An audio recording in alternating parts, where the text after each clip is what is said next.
वो लड़ रहे हैं हम पर राज करने के लिए, हम लड़ रहे हैं बिहार पर नाज करने के लिए। नमस्कार, मैं शेफाली सुरभि बिहार स्वाभिमान के फेसबुक पेज से आप सभी दर्शकों का हार्दिक स्वागत और अभिनंदन करती हूँ।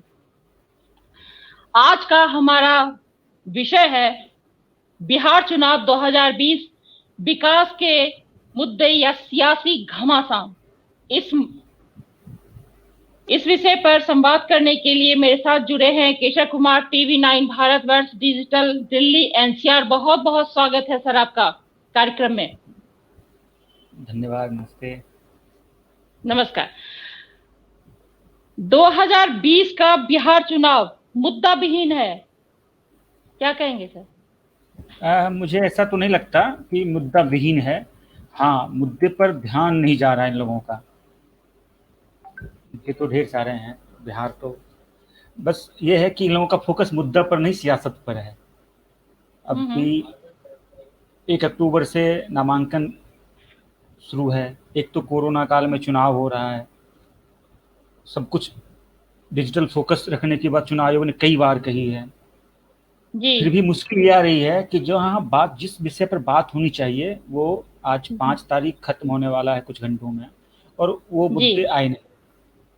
बिल्कुल जी, सीटों गणित, फिर टिकट का गणित, उम्मीदवार का गणित, गठबंधन का गणित, इस सब पर ही बातचीत हो रही है। आप किसी भी राष्ट्रीय, अंतर्राष्ट्रीय, क्षेत्रीय, इवन आप किसी जिले लेवल के अखबार के पन्ने पर भी देखें या चैनल में भी देखें या बातचीत सुने, टॉक ऑफ द टाउन, जो चाय की दुकानों पर, टपरियों पर, या अब कहीं आप विकास के मुद्दों पर किसी दो लोगों की बातचीत आपस में नहीं सुन रहे होंगे। मुझे लगता है कि ये राष्ट्रीय स्वाभिमान आंदोलन की जो पहल है, ये कोई पहला कार्यक्रम है जिसमें कि बिहार के विकास के मुद्दे की कम से कम बात की शुरुआत हुई है। नहीं तो मुझे तो नहीं लगता। मैं दिन भर न्यूज कंजम्पशन में ही रहता हूँ, विकास को लेकर के अभी तक तो नहीं सुना मैंने। क्या वजह है इसकी? क्यों ये सारे नेता लोग अपनी अपनी रोटी सेक रहे हैं, घमासान हो रहा है, कोई पार्टी छोड़ रहा है, कोई फिर घर वापसी कर रहा है? आखिर इसकी वजह क्या है? इसमें गायब हो रहे हैं मुद्दे। नहीं, मुद्दे गायब नहीं हो रहे। मुद्दे, कोई चीज गायब तब होता है ना जब पहले से है और वो गायब है। ऐसा नहीं है, मुद्दे आए ही नहीं रहे सामने अभी तक। तो मुद्दे गायब, जी सर, मैं ये कह रही हूँ कि मुद्दे गायब नहीं हो रहे हैं। आप कह रहे हैं मुद्दे हैं ही नहीं, तो इसकी वजह क्या है? कोई एक कहेंगे इसे पॉलिटिकल वैक्यूम, इम्पेटिनेस कहते हैं इसको, जैसे कि एक खोखलापन आ गया है। ये शब्द सही है, खोखलापन तो है ही। आप पिछले 10 दिन या 15 दिन या 20 दिन, 1 महीने, या जब से चुनाव की लेकर चर्चा शुरू हुई थी तब से लेकर देखिए कि किसी भी नेता ने, बिहार के स्थानीय नेता ने, एक भी बयान ऐसा हो जो उसने विकास को लेकर कहा हो। न तो सरकार की तरफ से कोई दावा हुआ है कि हमने ये पैरामीटर्स हैं और इस पर मैंने काम किया है, और ना ही विपक्ष की ओर से कोई ऐसी बात आई है, सो कॉल्ड विपक्ष। अभी तो कौन विपक्ष है, कौन पक्ष में है, डजेंट मैटर, बट कोई विकास को लेकर के कीन नहीं है। कोई विकास को लेकर के कोई तरफ होती है ना, कोई स्पार्क, वो दिख ही नहीं रहा।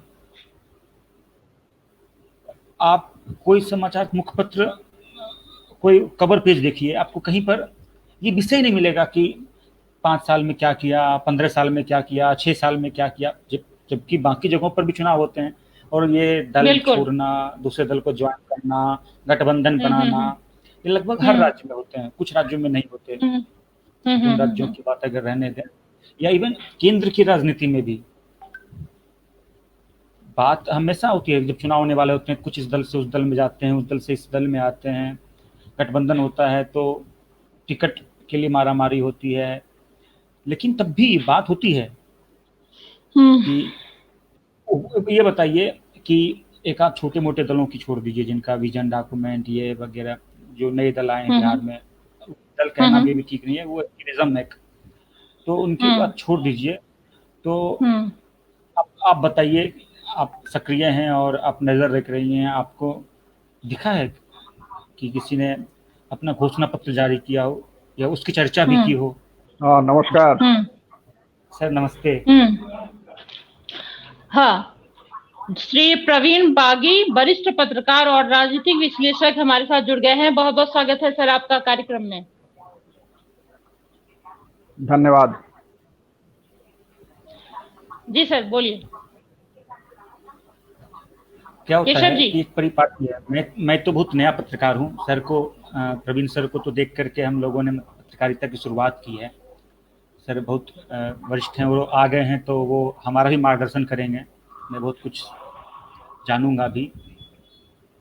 मैं यहाँ दिल्ली में बैठ करके जो खबरें बनाते हुए, खबरें पढ़ते हुए देखता हूँ कि लगभग हर जगह की ये परिपाटी है, जो कि जब चुनाव आ जाता है, चुनाव आयोग घोषणा कर देता है, तो हम क्या वादे थे नेताओं के जो सरकार में हैं, उसमें से कितने उन्होंने पूरे किए, या ये विपक्ष पूछता है, पत्रकार भी पूछते हैं, आम लोग चर्चा भी करते हैं।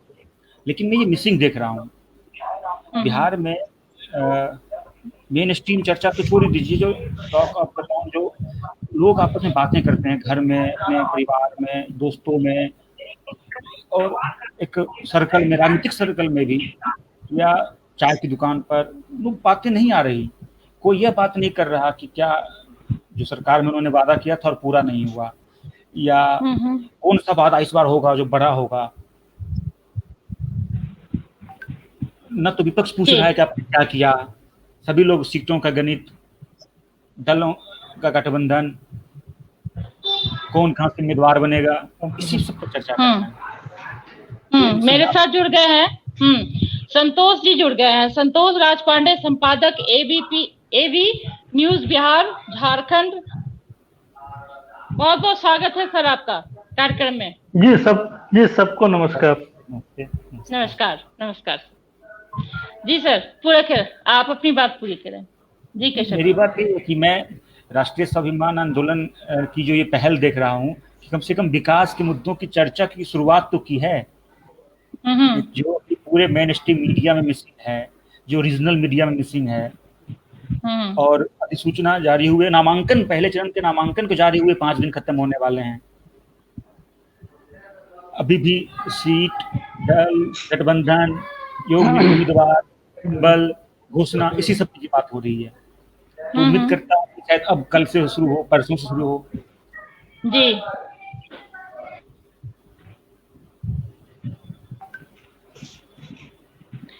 सर, प्रवीण सर, क्या मुद्दा विहीन है 2020 का बिहार चुनाव? क्या कहेंगे?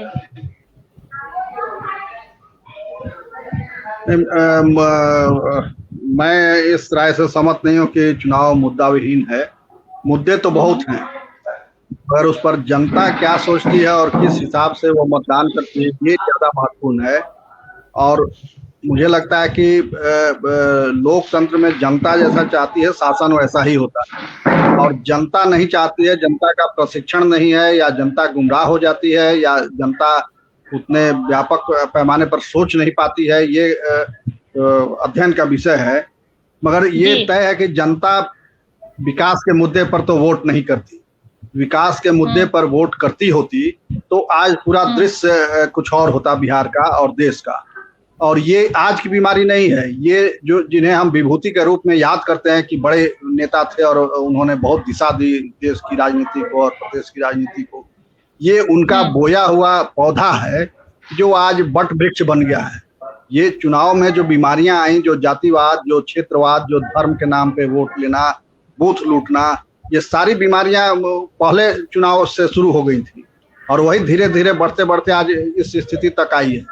तो ये आज के मतदाता इसके लिए दोषी नहीं है। आज के मतदाता बल्कि जागरूक हो गए हैं थोड़ा ज्यादा, तो वो अपना अधिकार भी समझते हैं, सोचते हैं उस दिशा में। और जिस तरह से पहले जब बैलेट पेपर पे वोटिंग होती थी और जो नंगा नाच होता था बूथ लूट का, वो सारे पुराने लोग जानते होंगे। तो वो तो अब उस पर लगाम लग गया है, वो रुक गया है। जातिवाद के आधार पर पहले भी चुनाव होते थे, जातिवाद के आधार पर अब भी चुनाव होता है। अब थोड़ा जरूर ये है कि कुछ ताकतें ऐसी हैं जो इस दायरे को तोड़ने की कोशिश में लगी रहती हैं, और जो नौजवान है वो बहुत हद तक थोड़ा सा इससे अलग हट करके सोच के अपने भविष्य के बारे में सोच करके मतदान करता है।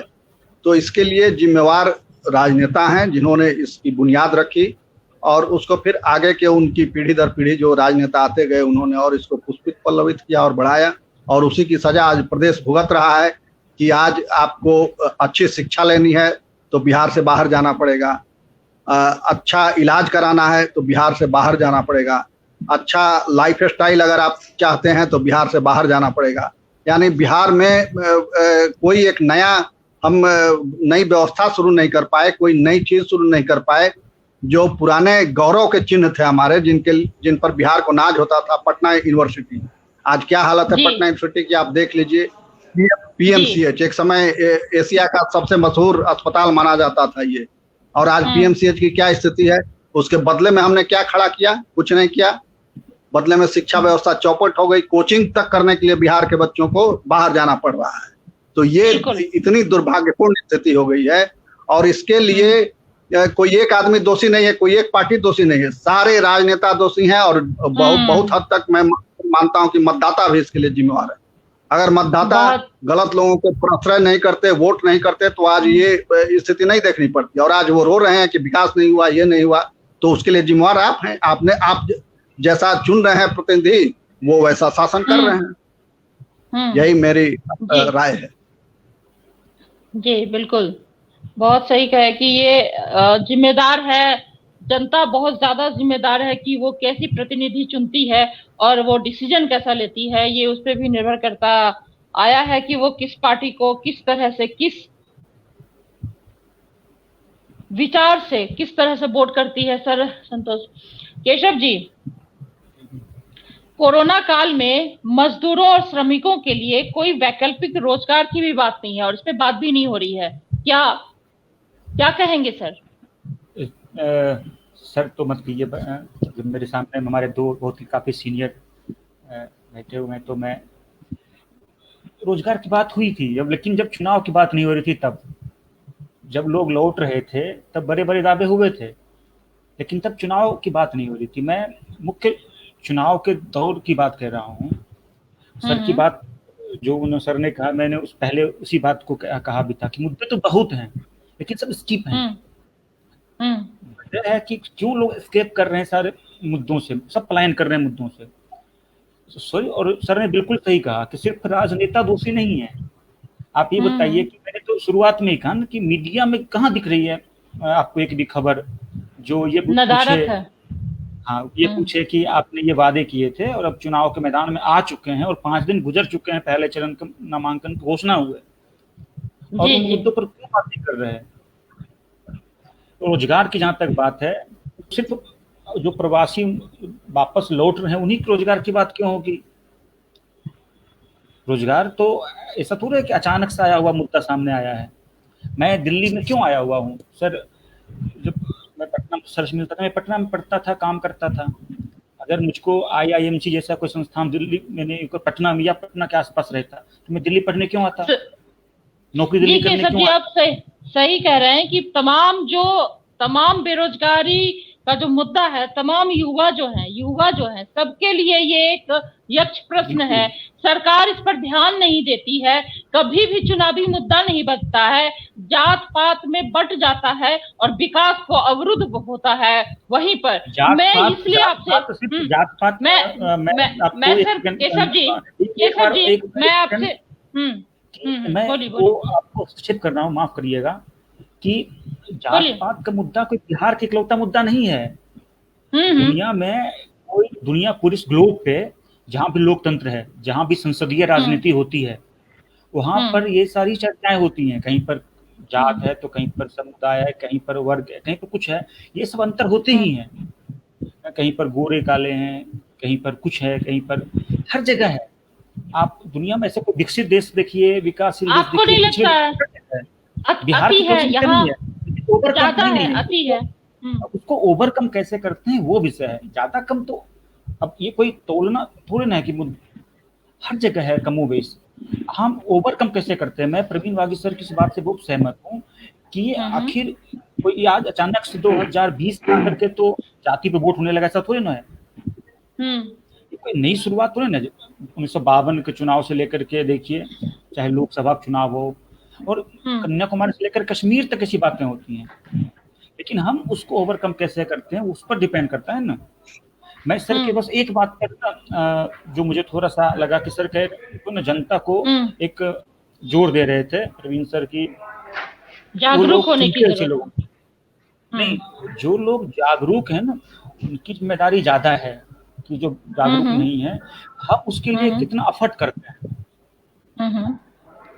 ये विषय है कि जो लोग जागरूक हैं वो तो छोड़ देते हैं बिहार, जो लोग जागरूक हैं उनके सामने चुनौतियां अलग हैं, जिम्मेदारी नहीं लेते। नहीं, जिम्मेदारी ले भी पाते हैं, उनकी संख्या बहुत कम है। जब लोगों को अवसर मिले तो लोगों ने कोशिश की कि बाहुबलियों को नहीं देंगे वोट। एक समय आया, कुछ आपने चुनाव में देखा, मैं तो मेरा अनुभव कम है लेकिन सर लोग सीनियर है, उन्होंने देखा कि लोगों ने चुना, लोगों ने किया वैसा विकल्प देने में अपनी ओर से। जनता ने तो अपनी ओर से कोई जिम्मेदारी निभाने से पीछे नहीं हटा। ठीक है, वो क्या करेगा, विकल्प ही है।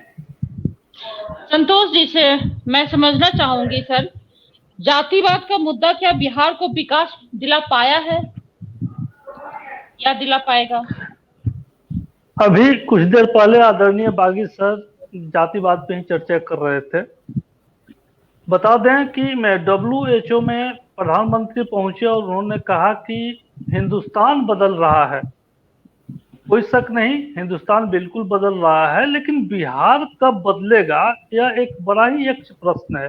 क्योंकि जितने भी चुनाव बिहार में अभी तक हुए हैं इसमें कोई विकास मुद्दा नहीं रहा। अब विकास मुद्दा भी बनता है तो जातिवाद पे आके सिमट जाता है। हम यादव हैं, हम ब्राह्मण हैं, हम राजपूत हैं, तो इस तरीके से लोग डिसाइड करने लगते हैं और ये भूल जाते हैं कि हमें कैसी सरकार चुननी चाहिए।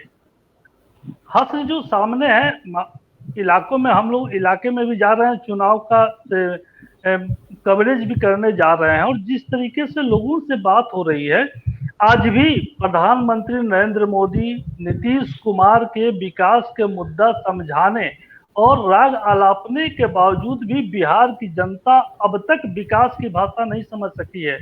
आज भी जातिवाद पे ही आधारित है।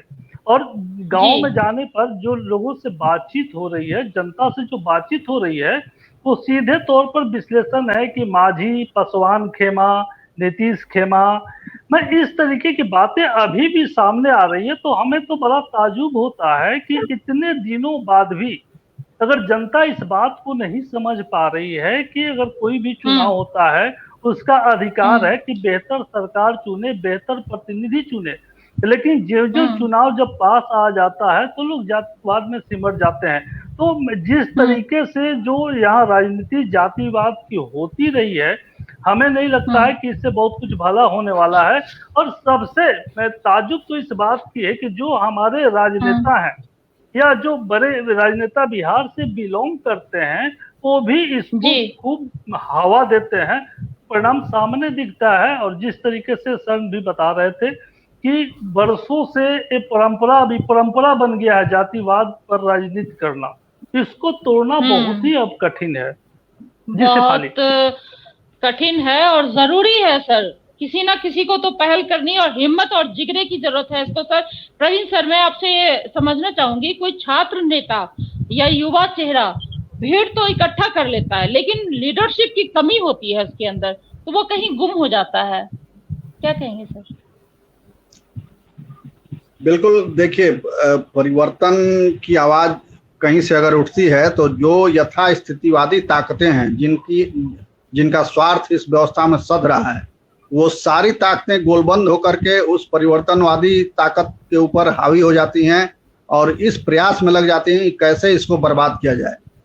अरविंद केजरीवाल इसके उदाहरण हैं। अरविंद केजरीवाल का जब उदय हुआ दिल्ली की राजनीति में, तो देखिए किस तरह से सारी पार्टियां उनकी आलोचना करने लगी थी, मगर उन्होंने जनता के बीच काम किया था और उसके बदौलत बड़ी बड़ी पार्टियों को, राष्ट्रीय पार्टियों को उन्होंने धूल चटाया और एक नहीं कई चुनाव में धूल चटाया।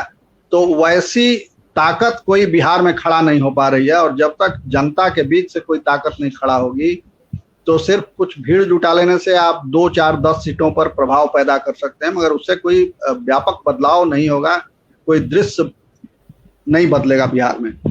और जनता के बीच कोई जाना नहीं चाहता है। आप देख लीजिए बिहार के आज के नेता कैसे हैं।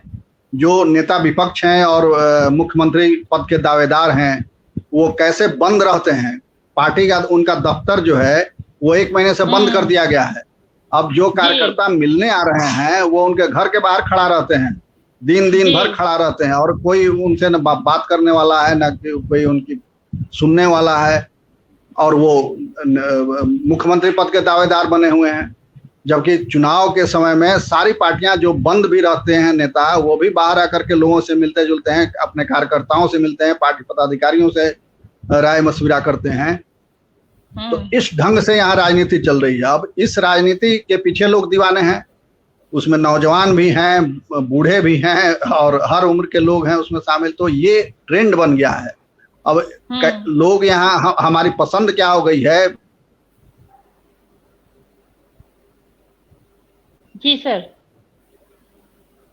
चुनाव था, हुए थे, चुनाव लड़ रहे थे वो जनता पार्टी के उम्मीदवार थे वो, और सूरज भान सिंह उनके खिलाफ खड़े थे। सूरज भान सिंह कौन है और रामजीवन सिंह कौन है ये बताने की जरूरत नहीं है। और रामजीवन सिंह हार गए चुनाव, सूरज भान सिंह वहां से जीत गए। उसी प्रकार बांका से, जहां आज तक रेल लाइन नहीं गई थी बांका में, दिग्विजय सिंह जब रेल राज्य मंत्री बने केंद्र में, तो उन्होंने बांका तक रेल लाइन की व्यवस्था की, और ठीक अगला चुनाव वो हार गए। तो कैसे आप कहिए कि जनता विकास चाहती है। उन्होंने आजादी के बाद इतनी बड़ी उपलब्धि दी बांका को कि रेल लाइन वहां तक ले गए वो, और वो चुनाव हार गए। तो फिर क्यों कोई नेता काम करेगा और जनप्रतिनिधि काम करेगा। तो जनता अगर चाहेगी तो चुटकी बजाते इस समस्या का समाधान है, मगर जनता न उतनी शिक्षित है, न मैच्योर है, न उतना बड़ा विजन है। बस नेताजी आगे कंधा पर हाथ ठोक दिए और क्या जी कैसे हैं क्या हैं, बस उतने में वो उनके पीछे पीछे दीवाने लॉलीपॉप पकड़ा दिए और खुश हो गए। बिल्कुल, और वो घूम रहे हैं। बहुत सही कह रहे हैं सर। मेरे भी मन में, जब तक जागरूक नहीं होगी जनता, अपने हक की बात नहीं करेगी, तब तक उसे लॉलीपॉप ही पकड़ाता रहेगा, जो अभी तक होता आया है पिछले 20-30 सालों में, चाहे किसी भी पार्टी की सरकार हो। बहुत दुख और चिंता होती है सर। मैं आपसे ये भी समझना चाहूंगी संतोष सर कि कैसे विकास होगा, कब बदलेगी सर तस्वीर, कब बदलेगी, कैसे बदलेगा। ये जो मानसिकता है बिहार के लोगों की है, बहुत एक वर्ग बट जाता है। वो जो पढ़ लेता है, वो जब डिग्री ले लेता है, या जब उसके इरादे होते हैं कि मुझे ये बनना है, मुझे कनाडा तक जाना है, अमेरिका तक जाना है, वो पढ़ लिख के निकल जाता है। वो सोचता नहीं है कि मुझे वापस, अगर मैं मेडिकल का स्टूडेंट हूँ या इंजीनियर हूँ, डॉक्टर हूँ, तो मैं आकर के यहाँ पे सुधारूं। यहाँ पे बहुत सारे लोग ऐसे हैं, जैसे कि सर कह रहे हैं, यहाँ पे इलाज की जरूरत है, एक सोच बदलने की भी जरूरत है। और इतनी सारी समस्या है, वो नागरिकों की, जो जनता की बात कर रहे हैं, जनता की सोच बदलने की जरूरत है। और आपके विचार से कैसे सुधार होगा सर, कैसे बदलेगा विकास, कैसे होगा बिहार का विकास, और तस्वीर कैसे बदलेगी, कैसे लोग जागरूक होंगे। जी देखिए शेफाली जी, मैं बता दूं कि बिहार के ही लोग जब दिल्ली और मुंबई में पहुंचते हैं तो उस कल्चर में ढल जाते हैं, फॉलो करने लगते हैं। वही जब बिहार लौटते हैं तो उनकी मानसिकता जो पहले थी वही की वही रह जाती है। तो जिस तरीके से आप बदलने की, कब बदलेगा बिहार की बात आप कर रही हैं, यहाँ कोई बेहतर इंतजाम एजुकेशन का नहीं है। आपको मैं बता दूं कि लगातार नीतीश कुमार इस बात को लेकर दावे करते रहे कि सारे जो शिक्षा की व्यवस्था है, primary school, middle, high school, उन्होंने बिल्डिंग बनवा दी। कोई नेता, कोई मिडिल फैमिली का या में कोई अधिकारी या सरकारी कर्मी इस बात को बता दे कि उसका बच्चा उस स्कूल में पढ़ने जाता है? बिल्कुल नहीं जाता है, बिल्कुल नहीं। हाँ, उन्हें शर्म आती है, सरकारी स्कूल में भेजने में शर्म आती है। तो नीतीश कुमार ने जो व्यवस्था करी, वो बिल्डिंग तो बनवा दिया, संविदा पे शिक्षकों को भर दिया। जो व्यवस्था विद्यालय की होनी चाहिए, हमें याद है कि हम लोग भी इसी बिहार में पढ़े लिखे हैं, और जिस दशक में हम लोग पढ़ते थे, शिक्षकों का ऐसा संस्कार था कि शिक्षक से डरते थे और हम लोग और शिक्षक का आदर करते हुए थे, और पढ़ाई भी स्कूलों में होती थी, खूब जम के होती थी। हम लोग किसी प्राइवेट स्कूल में नहीं गए उस जमाने में। आज स्थिति यह है कि अगर मिडिल फैमिली के पास पैसा है तो अपने बच्चे को जो है सीधे पब्लिक स्कूल में भेजना चाहता है, सरकारी स्कूल में नहीं। तो एक तो उसकी मानसिकता बदलती जा रही है कि बिहार में हमको रहना नहीं है, बेहतर बच्चे को यहाँ, अगर बच्चे को यहाँ रखेंगे तो बेहतर नहीं करेगा। 10th करता है, उसके बाद लोग उसको बाहर भेज देते हैं। तो जो सिस्टम शिक्षा का दशकों से यहाँ बिगड़ गया है, उसको अगर सरकार दुरुस्त नहीं करेगी तो जो बच्चे शिक्षित हो रहे हैं या जो पीढ़ी आ रही है उसकी मानसिकता तो बिहार में रहने की है ही नहीं। दूसरी बात है कि बिहार से बाहर जो लोग हैं, जो जिसे दूसरे देशों में है, जैसे यहाँ मोतिहारी से राकेश पांडे जी हैं, लंदन में उनका कारोबार है, बहुत अच्छे लोग हैं और वो चाहते हैं कि बिहार में कुछ बेहतर करें, इंडस्ट्री लगाएं ताकि लोगों को रोजगार दिया जा सके, स्कूल खोलें, मुफ्त शिक्षा बच्चों को दे। लेकिन अभी तक सरकार की तरफ से उनको हरी झंडी नहीं मिली। तो कैसे विकास होगा और बिहार बदलेगा कैसे? आज तक कोई इंडस्ट्री ऐसी नहीं लगी। अब आपको हम अभी याद दिला दें कि जो डॉक्टर रघुवंश प्रसाद सिंह मनरेगा के जनक थे, मनरेगा को उन्होंने पूरे देश में लाया, वैशाली में हार गया के पब्लिक ने समझा नहीं। तो जिस प्रदेश की जनता इस बात को नहीं समझ सकती है कि विकास का मापदंड क्या है और विकास कैसे होगा और विकास के लिए किसको हम चुने, तो आप समझ सकते हैं कि इस विकास की आगे, इस बिहार की आगे क्या दुर्दशा होगी। आज कोई समझने को तैयार नहीं, और विकास के सब गीत गाते हैं, कोई इसमें पीछे नहीं है। विकास के नाम पे सड़क गिना देते हैं, विकास के नाम पे बिजली गिना देते हैं, लेकिन जब तक मानसिकता नेताओं की नहीं बदलेगी, सरकार की नहीं बदलेगी, तब तक पब्लिक की बदलने वाली नहीं है, ये तय है। और जब तक ये नहीं बदलेगा, हमें नहीं लगता है कि बिहार में जो बिहार की तस्वीर बदलने की बात चल रही है वो संभव बिल्कुल ही नहीं दिख रहा है। जब चुनाव का समय आता है तो खूब दावे किए जाते हैं। अब इस समय खूब दावों का खेल किया जा रहा है कि मैंने ये विकास किया, वो विकास किया। विकास क्या किया कि एक यहाँ किसी को रोजगार नहीं मिल रहा है, बेहतर शिक्षा की व्यवस्था नहीं है, बच्चे केवल खाना खाने के लिए जाते हैं स्कूल में, 12 बजे के बाद भाग जाते हैं। इधर तो कोरोना की छुट्टी है, लेकिन बच्चे 12 बजे जैसे ही मिड डे मील का भोजन मिला उसके बाद वो स्कूल में उनका दर्शन नहीं होगा। यही पढ़ाई है क्या? यही 15 साल में विकास है? विकास की ये लोग बात करते हैं। बड़ी ही दुखद पहलू है बिहार के लिए, और हमें लगता है कि बिहार की जनता इस बात को अगर नहीं समझेगी तो यही दुर्दशा आने वाले समय में बिल्कुल ऐसा ही दिखता रहेगा। सर केशव जी मैं आपसे समझना चाहूंगा, मौजूदा सरकार ने एक घोषणा की थी, किसी दलित परिवार के किसी एक व्यक्ति की मर्डर हो जाता है तो नौकरी मिलेगी, बशर्ते उस परिवार के किसी, मतलब यही बात है कि मर्डर हो जाना चाहिए। क्या इस तरह की बातों से क्या कोई मतलब बनता है? सरकार जो कह रही है ऐसे नौकरी नहीं देंगे, क्या कहेंगे?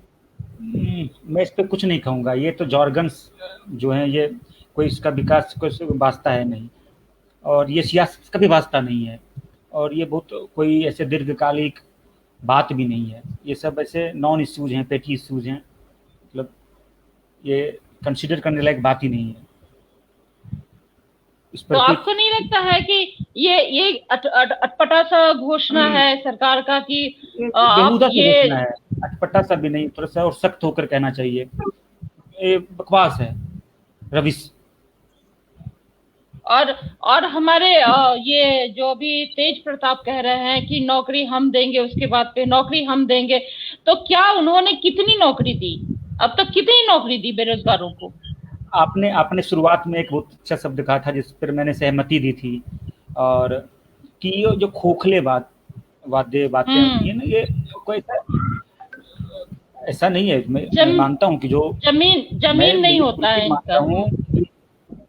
जमीन क्या है? कुछ होता है नहीं है। जैसे कोई तैयारी नहीं होती कुछ भी, अब कुछ किसी ने आपसे कुछ पूछ दिया और आपने बोल दिया बिना किसी तैयारी के, और उसके पीछे कोई कन्विक्शन भी नहीं होता कि मैं जो बोल रहा हूँ वो मैं ही कितना उस पर कन्विक्शन है मेरा। ये इन सब बातों को नजरअंदाज करने वाली बातें हैं। और जी, नौकरी तो नौकरी ऐसी चीज नहीं है कि कोई मतलब जेब से निकाल कर दे दे। आपको मालूम है कि बिहार सरकार जो राजस्व है वो कहाँ से आता है, उस राजस्व का जो स्रोत है वो क्या है। अगर केंद्र का एड ना मिले तो बिहार सरकार का खुद का राजस्व को उपलब्धि क्या है। और इतना अगर वो समझते तो ऐसी बातें ही नहीं करते। बातें तो बहुत दूर की बात है, ऐसी बातें ही नहीं करते। बिल्कुल, बहुत सही कह रहे हैं सर, बिल्कुल। आप जोड़ लीजिएगा कि ये जो शिक्षा मित्र वगैरह वाली जो चर्चा है वो क्यों आई, ये सब पैबंद है।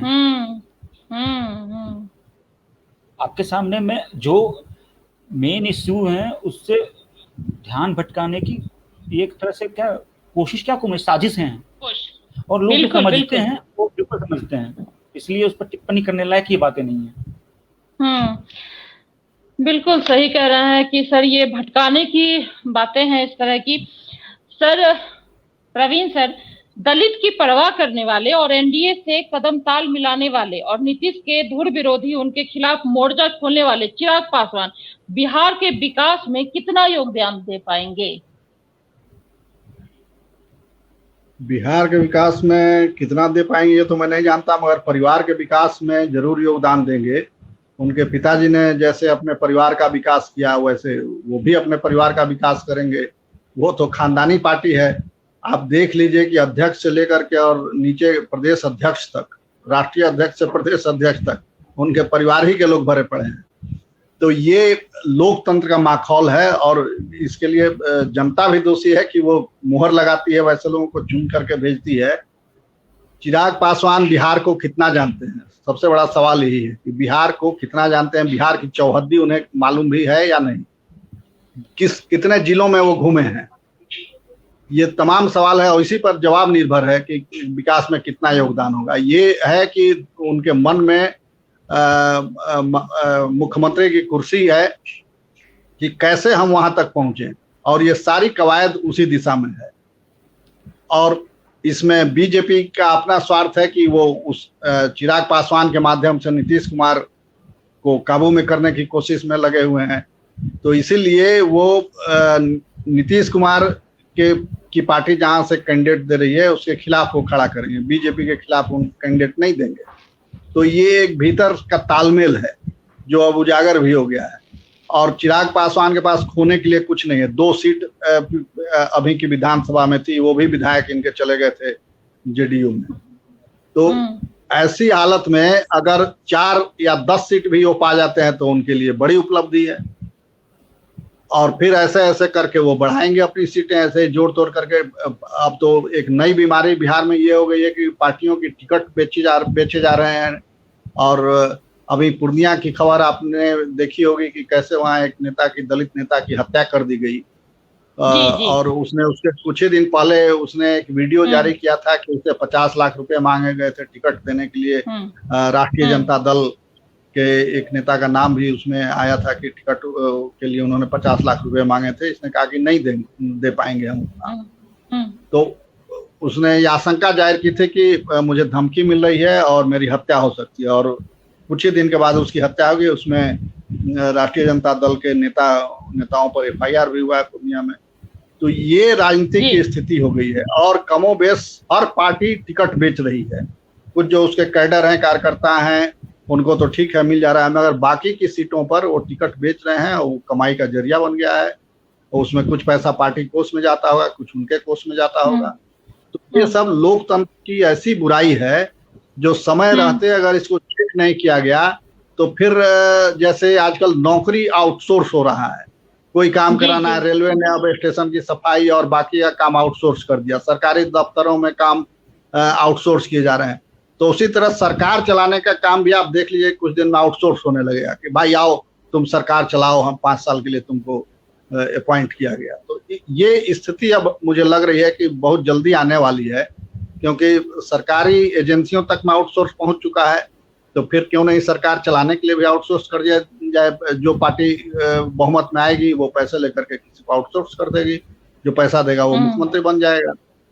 तो ये सब खतरनाक ट्रेंड है और इसकी सारी जड़ें जो है मुझे लगता है कि संविधान में है। संविधान इतना ढीला ढाला लचक है कि जो चाहता है अपने ढंग से उसकी व्याख्या कर लेता है। और उसका फायदा जो धूर्त लोग हैं वो उठा रहे हैं और जो सही लोग हैं वो उसमें पिछड़ जा रहे हैं। न्यायालय भी व्याख्या ऐसी करता है कि उसके कई अर्थ निकलते हैं और सालों साल लग जाता है फैसले आने में। तो ये तमाम चीजें जो है सब गड़बड़ झाला बना हुआ है और जब तक इस गड़बड़ झाले को ठीक नहीं किया जाएगा देश सही दिशा में आगे नहीं बढ़ेगा। आप बता लीजिए कि आज है 2020 जी। और पुलिस का कानून जो है आईपीसी जो है वो 100 साल पहले 150 साल पहले अंग्रेजों ने बनाया था। वो कानून हम आज ढो रहे हैं और कहते हैं कि हमारा संविधान महान है। आपने क्या संविधान बनाया भाई? सब 1935 एक्ट का उठा करके संविधान में लगा दिया। अंग्रेजों का बनाया हुआ पुलिस कानून, दंड संहिता और तमाम चीजें वो आपने अडॉप्ट कर लिया। तो समय बदल रहा है और बदले हुए समय के हिसाब से संविधान को नहीं बदला जा रहा है। अटल बिहारी वाजपेयी ने अटल बिहारी वाजपेयी जी ने एक बार बात कही थी कि संविधान की समीक्षा होनी जरूरी है। तो तमाम दल अपनी अपनी पूंछ उठा करके खड़े हो गए कि साहब ये तो लोकतंत्र का हनन है और ये नागपुर का शासन लाना चाहते हैं, तो तानाशाही थोपना चाहते हैं।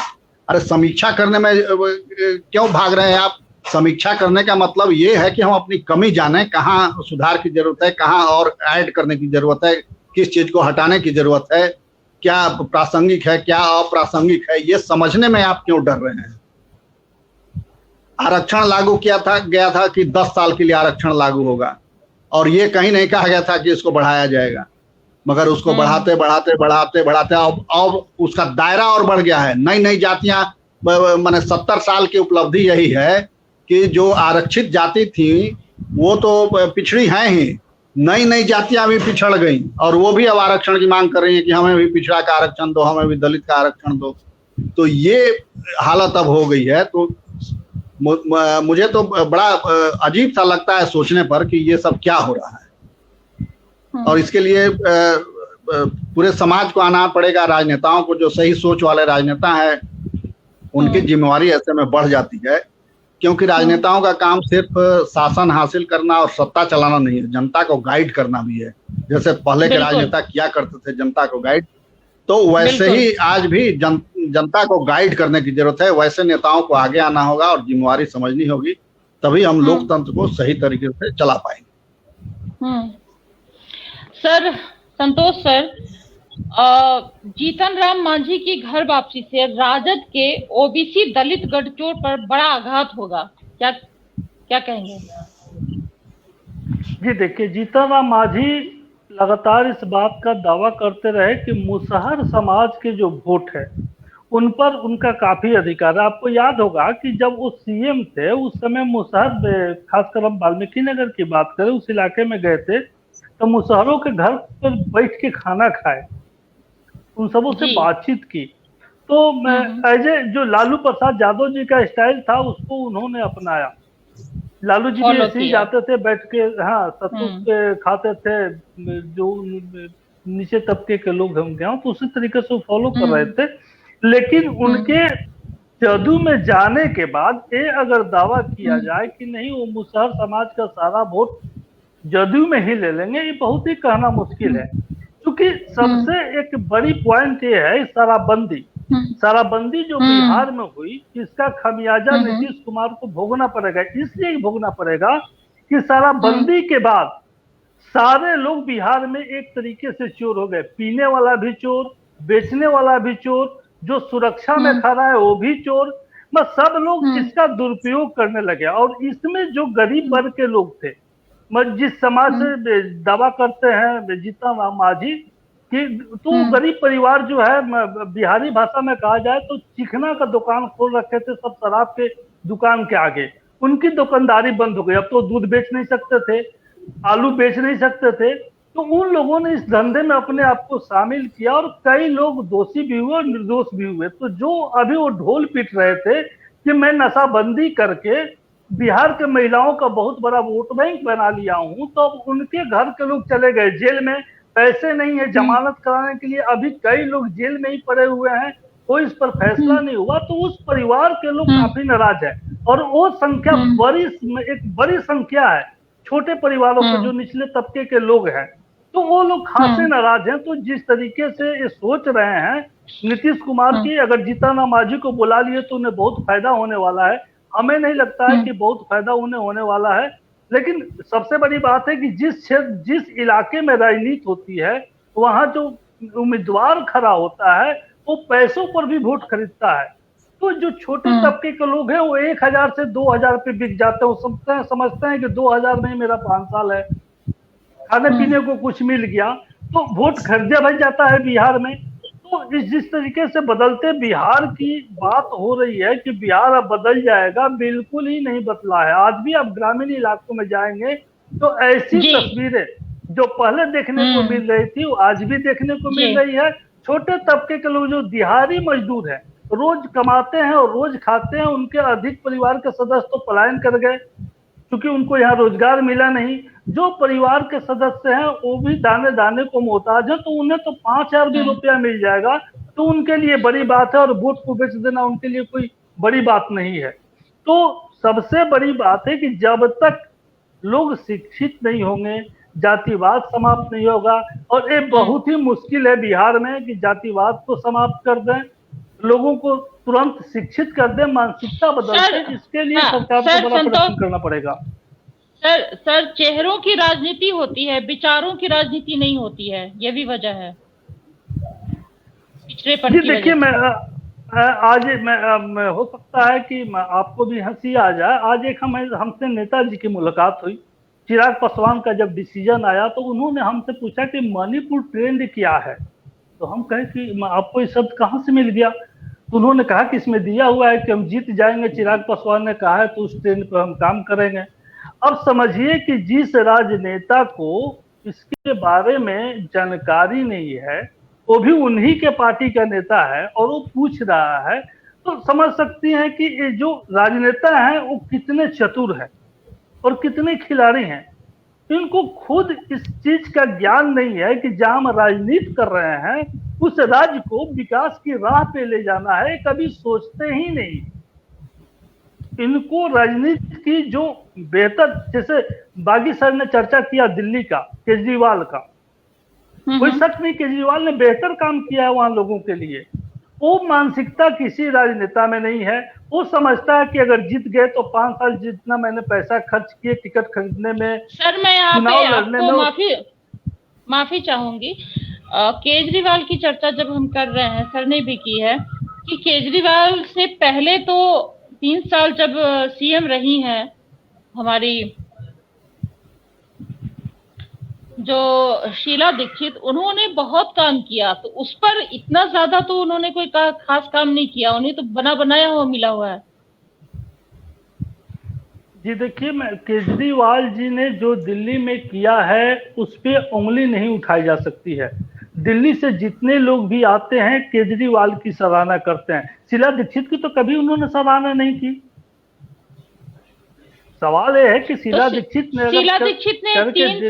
3 साल लगातार उनकी सरकार रही, तो क्या उन्होंने ऐसा काम नहीं किया, क्या विकास नहीं किया दिल्ली में, या दिल्ली में जो रहने वाले जो भी लोग हैं तमाम? अगर 3 साल विकास किया था उन्होंने, तो जब चुनाव हुए तो केजरीवाल की सरकार आ गई, तो जाहिर सी बात है कि दिल्ली की जनता नाखुश थी, तभी केजरीवाल को सपोर्ट मिला। और केजरीवाल को सपोर्ट मिला तो केजरीवाल की हंसी भले लोग उड़ा ले, लेकिन जो दिल्ली में उसने किया है और लोग आके बताते हैं कि हम संतुष्ट है, केजरीवाल ने हमारे लिए बहुत ही बेहतर काम किया। अब बिहार का एग्जाम्पल मैं आपको देता हूं कि नीतीश कुमार जी कहते हैं कि मैंने बिजली दे दिया पूरे बिहार में। आज बिजली में जिस तरह से मोबाइल में पे होता है उस तरीके से मीटर में पे होने सारी व्यवस्थाएं लग रही हैं, लोग त्राहिमाम कर रहे हैं। तो आप व्यवस्था दे रहे हैं तो जनता पर बोझ तो नहीं बनना चाहिए। अब जिसके तो सर वो फ्री में, जब केजरीवाल फ्री में देते हैं तो वो किस तरह से फ्री में देते हैं? और उसके पहले विकास की तो बहुत सारी चीजें हो चुकी, मेट्रो की है और भी बहुत सारी बात जो अभी समय नहीं है, लेकिन देखिए शेफाली जी आपको हम रोकना चाहेंगे कि अगर कोई सरकार मुफ्त में बिजली दे रही है तो ये सच है कि सरकार अगर किसी भी राज्य में हो तो चाहे तो गरीबों को बिजली मुफ्त दे सकती है। इस बात का केजरीवाल ने तो प्रमाण दे दिया। आप यहाँ बिहार में गरीबों को बिजली मुफ्त में देते हैं क्या? जिसके घर में मीटर लगता है वहाँ फ्री में मीटर लगाना है, उसके यहाँ से भी दलाल जाके 500 रुपया 1000 रुपया वसूल लेते हैं। इसकी जानकारी डीएम तक को है। डीएम ने कितने लोगों को पकड़ के जेल भेज दिया। आपने पूरा सिस्टम भ्रष्ट बना रखा है और विकास के दावे कर रहे हैं। तो जाहिर सी बात है कि आप जब तक जो सुविधाएं पब्लिक तक पहुंचाना चाह रहे हैं बेहतर तरीके से नहीं पहुंचाएंगे, तब तक पब्लिक कैसे विश्वास करेगी। ठीक है, मुखरता से भी कोई बात नहीं कर पा रहा है। आज जो स्थिति है, बिहार की बात कर रहे हैं हम, तो कोई आगे आके इस तरह से खुल के बात भी नहीं कर पा रहा है। जो आज की तस्वीर है, कोई ढीली ढाली ढुलमुल रवैया है सबका, सब अपने में उलझे हुए हैं। सियासी घमासान में बिहार की जमीनी मुद्दा जो है, जमीन से जुड़े हुए जो मुद्दे हैं वो गायब हो गए हैं। है सर, कितनी सच्चाई है? संतोष सर। जो सही आप बोली शेफाली कि जो मुद्दा है, जो विकास का मुद्दा या जो भी क्षेत्र का मुद्दा जो है वो बिल्कुल हवा हवाई हो गया है। आज कोई अपने इलाके में इस मुद्दे को उठाने को तैयार नहीं है कि हमारे यहाँ उद्योग नहीं है, हमको रोजगार नहीं मिला, हमको शिक्षा नहीं मिली, हमारे यहाँ कोई फैक्ट्री नहीं खुला, स्वरोजगार के नाम पर कुछ हम लोगों को किया नहीं गया। एक कोई मुद्दा इस पे चर्चा नहीं हो रही है। चर्चा जातिवाद को लेके है कि किस जाति से वोट किसको में कौन सा उम्मीदवार आ रहा है, किसको वोट कैसे देना है। तो ये बिहार के लिए बहुत ही दुर्भाग्यपूर्ण बात है कि जहाँ की जनता ही विकास के मुद्दे पर डिस्कस नहीं करती है, तय नहीं करती है कि हमें क्या करना है। वहाँ मैं ये प्रयास लगाना कि बिहार में तस्वीर बदलेगी और राजनीति बदलेगा, हमें तो नहीं लगता है। सर केशव सर कह रहे हैं, सर संतोष जी तो बिल्कुल कह रहे हैं कि उम्मीद ही नहीं है। क्या आपको लगता है उम्मीद है केशव सर? नहीं। बेरोजगारी भाजपा शासित हरियाणा और त्रिपुरा में सबसे ज्यादा है, वहीं कांग्रेस शासित राज्य राजस्थान तीसरे नंबर पे है, और इसकी तुलना करें बिहार से तो ये तो सबसे नीचे है। कोई आशा की किरण है? हाँ। बिल्कुल है, आशा की किरण तो है, देर हमेशा है, रे ऑफ होप तो हमेशा है। सर मुझसे ज़्यादा जानते हैं और चूंकि वहाँ रहते भी हैं और रोजमर्रा से जुड़े हुए हैं, तो इनकी बात को तो मैं सीधे सीधे काट नहीं सकता। लेकिन ये हमारे उम्र की भी एक मांग है और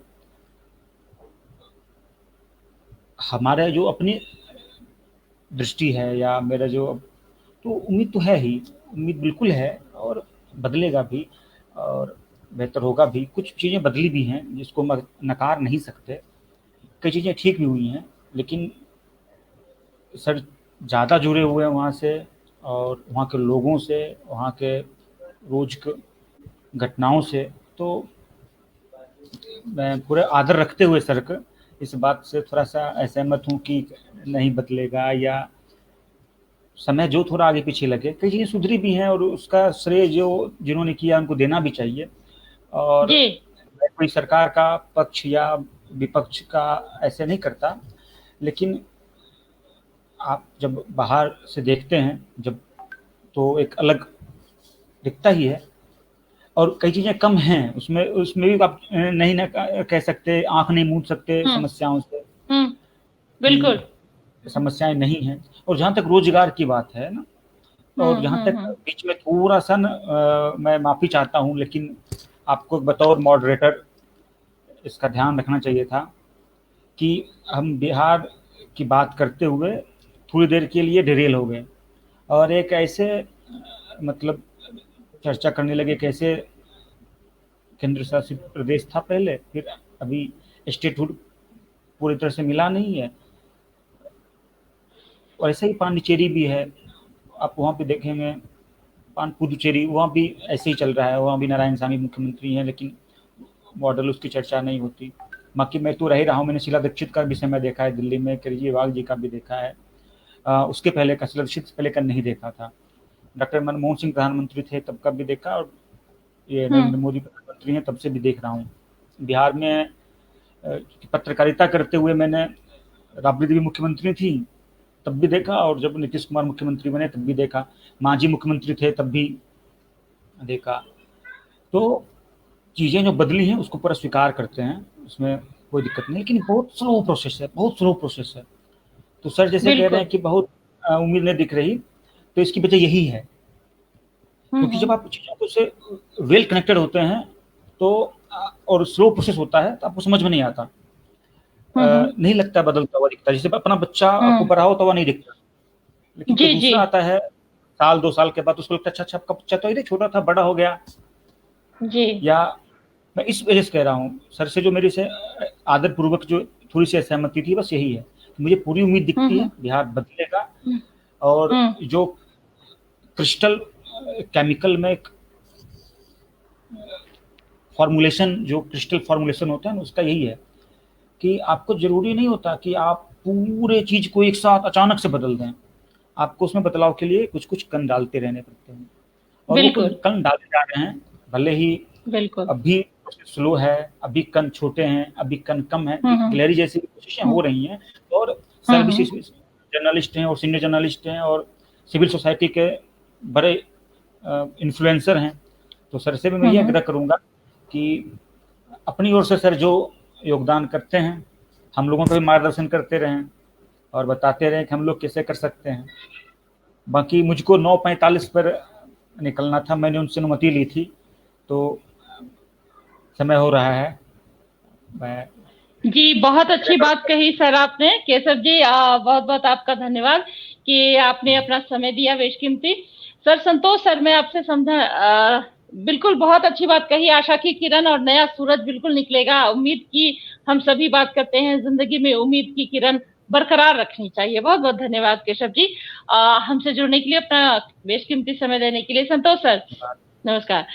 संतोष सर, मैं आपसे समझना चाहूंगी कि जो दरभंगा का जो सरकार ने ये कह रही है कि दरभंगा एयरपोर्ट है, दरभंगा उससे बहुत कुछ होने वाला है, बहुत सारी विकास होंगे और उससे जुड़ेगा बाहर से बिहार का जो जुड़ाव है उसमें विकास भी होगा। तो इस विषय को किस तरह से देखते हैं सर? जी देखिए शेफाली जी, कमेंट तो हमको नहीं करना चाहिए, लेकिन जब वहां की जनता के बात सुनते हैं तो तकलीफ जरूर होती है। जिस एयरपोर्ट की बात मिथिला में की जा रही है, एयरफोर्स का वो एयरपोर्ट है, अभी तक सरकार ने वहां जमीन हायर नहीं की कि एयरपोर्ट कहाँ बनेगा, क्या व्यवस्थाएं होंगी, और चुनाव आया तो तुरंत एयरफोर्स का जो है प्लेटफॉर्म लेके आपने घोषणा कर दिया कि अब फ्लाइट से उड़िए और आइए और जाइए।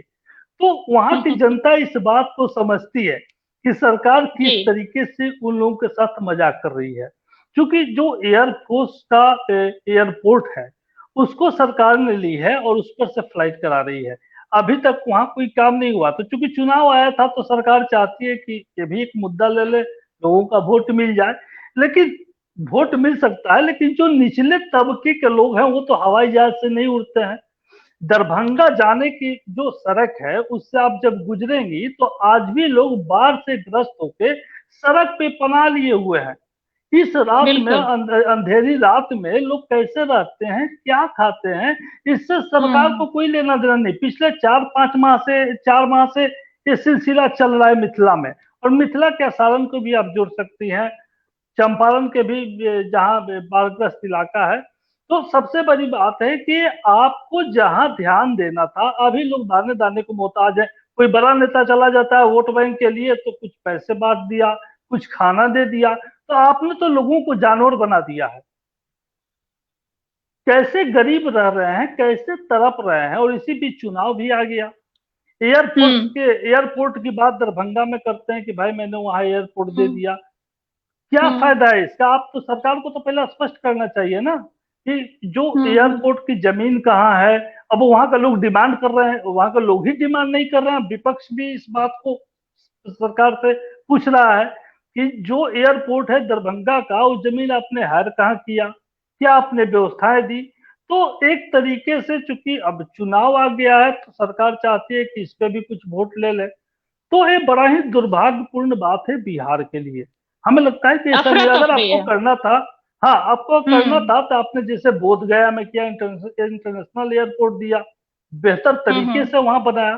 तो ये काम तो आप दरभंगा में भी कर सकते थे, यहाँ के लोगों को राहत होती, खासकर मुजफ्फरपुर, दरभंगा और जो उस इलाके के लोग हैं, अगर एयरपोर्ट उनको बेहतर तरीके से मिलता तो सभी को फायदा होता, किसी को पटना नहीं जाना पड़ता।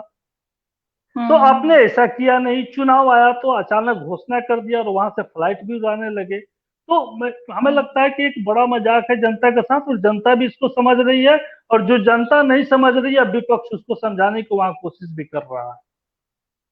बिल्कुल, समझने की, जिससे समझाने की भी जरूरत है, जनता को भी समझने की जरूरत है। अफरा तफरी में ये सब कुछ वोट के लिए कर रहे हैं तो ये भी बहुत चिंता का विषय है। और सर, जनता को भी जागरूक होने की जरूरत है। और जो भी पार्टियां हैं और जो भी युवा चेहरे हैं, या अब युवा भी ये चाह रहा है, अब उसमें ये समझ आ रही है कि, मैं ऐसा सोचती हूँ कि उसमें ये समझ आ रही है कि मुझे युवा चाह रहा है कि मुझे शिक्षा चाहिए, बेहतर स्वास्थ्य चाहिए, उसकी सुविधा चाहिए, और जो उच्च शिक्षा है उसके लिए संस्थान चाहिए, यूनिवर्सिटी चाहिए। जो धूल फांक रहे हैं उसे भी नए रूपरेखा, नई विस्तारीकरण की जरूरत है। और युवा जागरूक हो रहा है, ये आवाज उठेगी, धीमी है लेकिन उठेगी, तो इसका फायदा होगा हमारे बिहार के विकास में। लेकिन अफसोस की बात है कि बहुत गति इसकी धीमी है। सर मैं अंत में यही समझना चाहूंगी आपसे कि कोई भी पार्टी जो है, पार्टी कोई घर घर जाके, जब अभी तो कोरोना काल है, लेकिन जब ऐसे भी वर्चुअल भी चल रहा है, कोई ये नहीं पूछती है, यही दुख की बात है कि, या जब जाती है उससे रूबरू होती है पार्टी के नेता जो होते हैं, तो जनता नहीं पूछती है या कहती है कि मैं वोट नहीं इस बात पे दूंगा। क्या उन्हें कुछ खौफ होता है, डर होता है, या बस बस बहकावे में आ जाते हैं और किसी को भी दे देते हैं वोट, जिसका परिणाम ये देखने को मिलता है। मतदाता अब बहुत ही तेज हो गया है, पहले जैसा नहीं है कि वो बता दे कि मैं राजद को वोट दे रहा हूं या मैं नीतीश कुमार को वोट दे रहा हूं। आप कितना भी उसको पूछिए, कैसे भी लुभाइए, वो नहीं बताता है कि इस बार वोट वो किसको करेगा, कहाँ ईवीएम पर जाकर कौन सा बटन दबाएगा। दूसरी बात है कि चूंकि पहले से जिस तरीके से क्राइम होता था, चुनाव को लेकर विवाद होते थे, उसमें कई लोगों की हत्याएं हो जाती थी, तो इसका दहशत से लोग अभी उबर नहीं पाया है, सच है। लोग अब बताना नहीं चाहता है, और खासकर जो है मतदाता जागरूक अवश्य है, लेकिन सबसे बड़ी कमी है कि वो जातिवाद का शिकार हो गया है, इससे उबर नहीं पा रहा है। तो इसको लेके, जातिवाद को लेके जो बिहार की राजनीति शुरू से जो चल रही है, हमें नहीं लगता है कि ये अभी समाप्त होने वाला है, क्योंकि अभी भी जो जो क्षेत्र हैं वहां अगर जातिवाद कम है तो उसको उकसाने का काम शुरू कर दिया गया है। हर जातियों की अलग अलग मुद्दाएं बन रही है, बात हो रही है कि किस जाति को सरकार ने क्या फायदा दिया।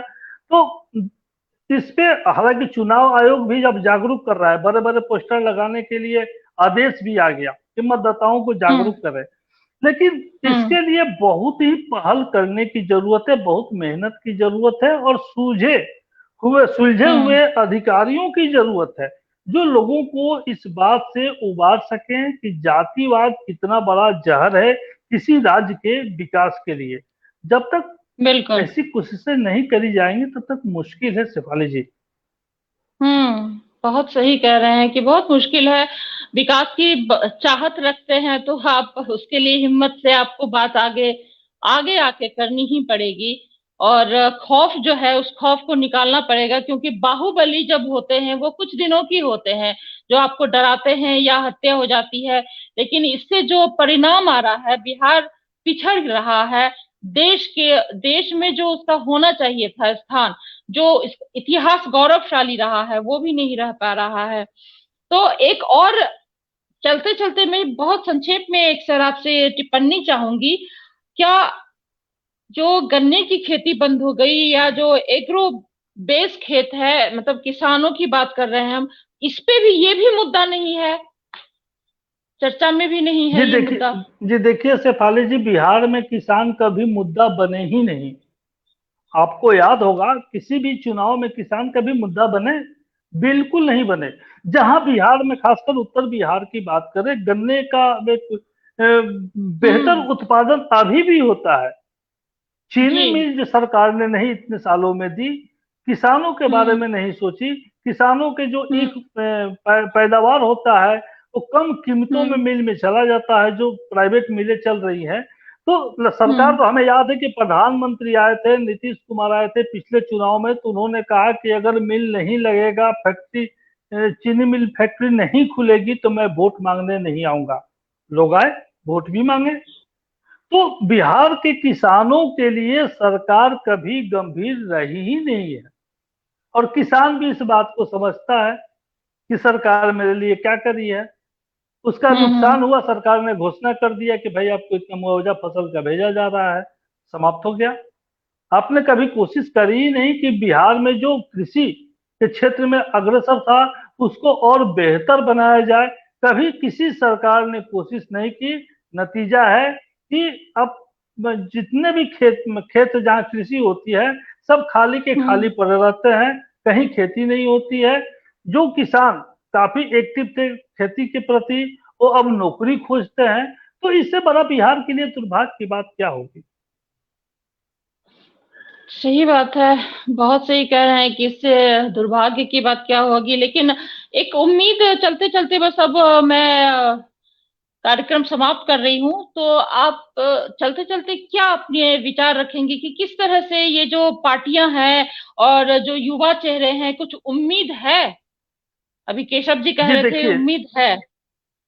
नई पीढ़ी जो आ रही है वो काफी समझदार है, इसमें कोई डाउट नहीं है। वो बहुत समझदार हो गई है और अब अपने तरीके से वो विकास देखना चाहती है कि उसका जो अन्य राज्य में या अन्य देशों में जो विकास उसको दिखता है, अब वैसे विकास के बारे में बातें जरूर करती है। तो हमें लगता है कि नई पीढ़ी जो इस बार वोटिंग भी करने जा रही है, जो 18 साल के लोग पूरा हुए हैं उनकी संख्या भी काफी अधिक है, तो ये नौजवान पीढ़ी इस बात को समझती है कि विकास क्या होना चाहिए, और अपने बुजुर्गों के बीच भी विकास के नाम पर वो डिस्कस करते हैं, इसमें कोई डाउट नहीं है। तो उम्मीद तो की जा सकती है कि सर, इसमें महिलाओं की सुरक्षा, शिक्षा, बेरोजगारी और इंडस्ट्री, ये बहुत तमाम मुद्दे हैं सर। तो इस पे तो युवा ही आकर के कर सकता है। बहुत सारे मुद्दे हैं सर, और ऐसा नहीं है। हमारा गौरवशाली इतिहास रहा है सर, इतिहास गौरवशाली रहा है। और बैसाखी जो, अगर हम बोले कि हमने भी एक हमारे मेहमान ने कहा था कि बैसाखी के सहारे, उस बैसाखी पे जो है इतिहास की बैसाखी पे हम भविष्य की संरचना नहीं कर सकते हैं। लेकिन मैं ये कहूंगी सर कि बैसाखी नहीं कहेंगे, गौरवशाली इतिहास रहा है तो हम उसके नींव मजबूत है हमारी, हमें बस उसे और भी निखारने की आवश्यकता है, जो नहीं रहा है इन सालों में। क्या कहेंगे सर? बिल्कुल आप सही कह रही हैं कि जरूरत है, बस कोशिश ईमानदारी से करनी होगी। बदलाव बिल्कुल दिखेगा, जब तक ईमानदार कोशिश नहीं होगी बदलाव बिल्कुल ही नहीं दिखेगा। बहुत सही सर। तो बदलाव की आवश्यकता है और जरूरत है हमें। उम्मीदों के साथ एक नए बिहार को युवा जो है वो अपनी बात को प्रखर होकर के रखने की जरूरत है, रख सकता है। और ये समय जो है अभी चुनाव का, तो इसी वोट जब करे तो सिर्फ मुद्दा होना चाहिए विकास का, शिक्षा का, महिलाओं की सुरक्षा का, और इंडस्ट्री जो बंद पड़ी है, किसानों के उत्थान का, और जो हमारे अभी श्रमिक हैं उनको भी रोजगार दे, और जो बाकी पढ़े लिखे युवा हैं और जो पढ़े लिखे नहीं हैं उनके लिए भी वैकल्पिक रोजगार की आवश्यकता हो। तो सरकार चाहे जिसकी भी बनती है या बने, हम यही कहेंगे कि इसमें जनता का बहुत बड़ा योगदान है। जागरूक हो और मुखर होकर के आगे आए, अपनी बात कहे और मुद्दों पर वोट दे। आप सभी मेहमानों का बहुत बहुत धन्यवाद कार्यक्रम में शामिल होने के लिए। अब तमाम दर्शकों का भी बहुत बहुत धन्यवाद। नमस्कार।